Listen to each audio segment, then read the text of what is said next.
Selamat pagi anak-anak kelas 6 yang ada di rumah. Shalom.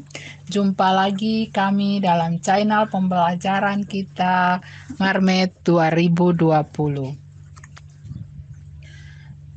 Tema kita hari ini adalah tema 1, selamatkan makhluk hidup.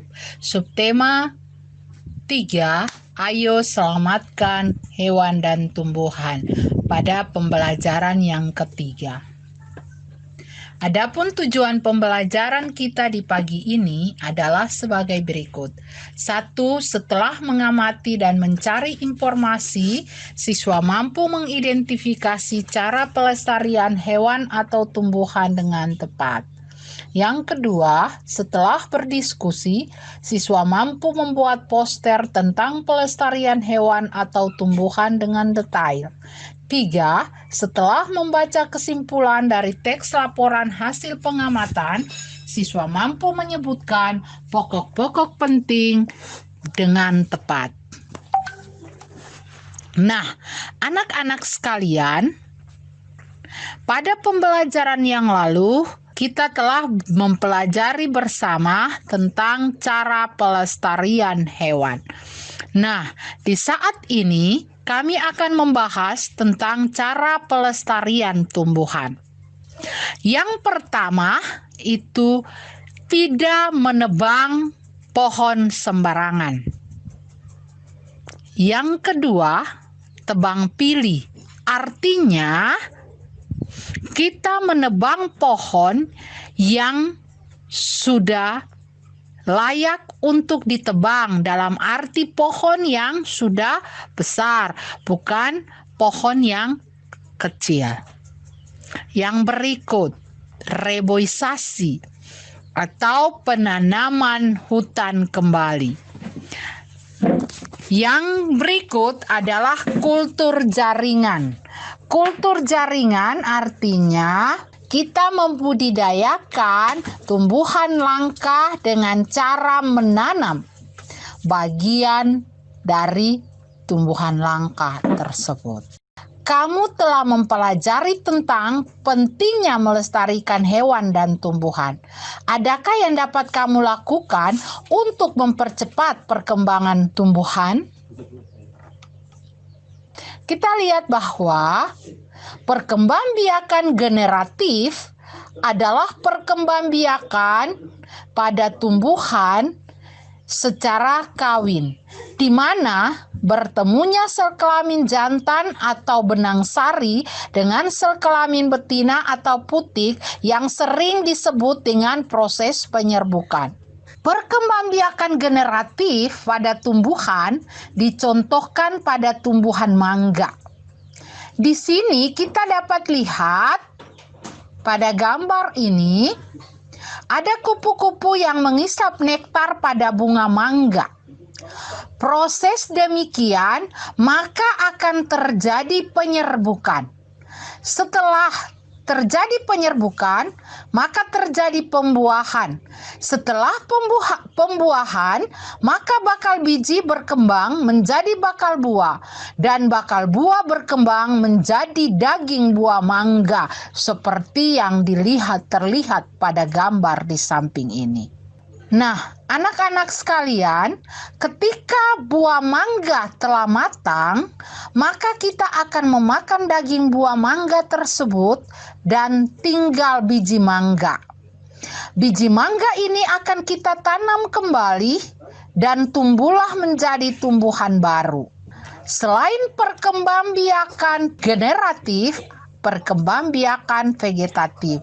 Perkembangbiakan vegetatif adalah perkembangbiakan secara tidak kawin.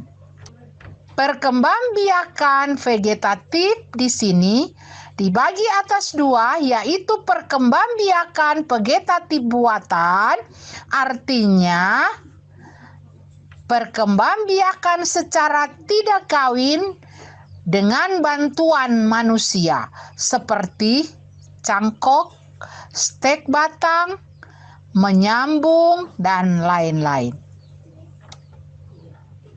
Yang berikut adalah perkembangbiakan vegetatif alami. Perkembangbiakan vegetatif alami adalah perkembangbiakan tumbuhan secara tidak kawin yang mana terjadi secara alami.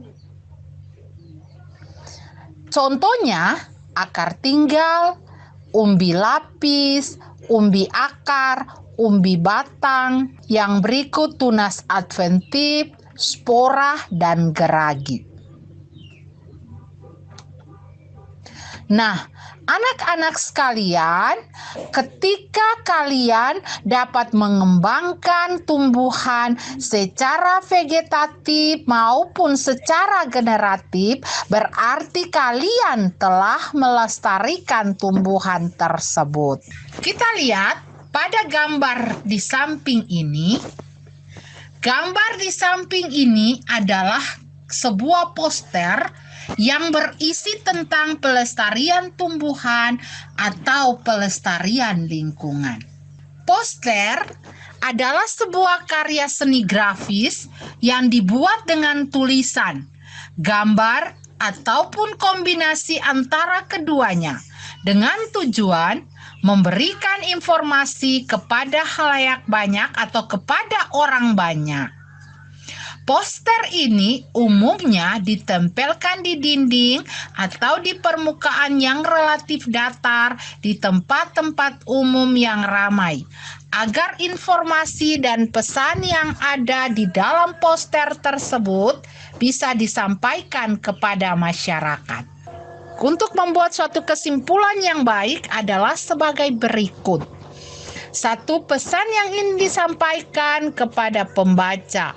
Yang kedua, intisari dari tulisan. Yang ketiga, dimulai dari spesifik ke umum.